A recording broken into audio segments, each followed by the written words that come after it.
की मुस्लिम कीर्तनकारांची संख्या वाढत चालली आहे, ह्याबद्दल तुमचं काय मत आहे? ही अक्कल हिंदूंना पाहिजे. हिंदू मेलेत का की आम्हाला मुसलमान कीर्तनकार आणून नारदाच्या गादीवर उभा करावा? आता जर विचार केला तर आज एवढं जिहादी चाललंय.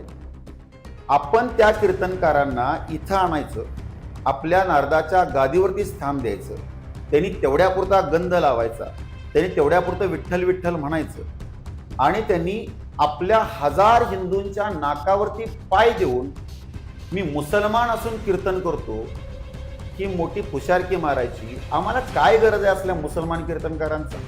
आम्हाला त्यांचं काय ऐकायचं आहे? आज एखादा मौलवी असला आणि तो कोणी हिंदू असला आणि तो मौलवी झाला असेल तर आजपर्यंत नाव आहे का की हिंदू मौलवी, हिंदू मुल्ला? नाही. मग मुसलमान कीर्तनकार सांगायची गरज काय?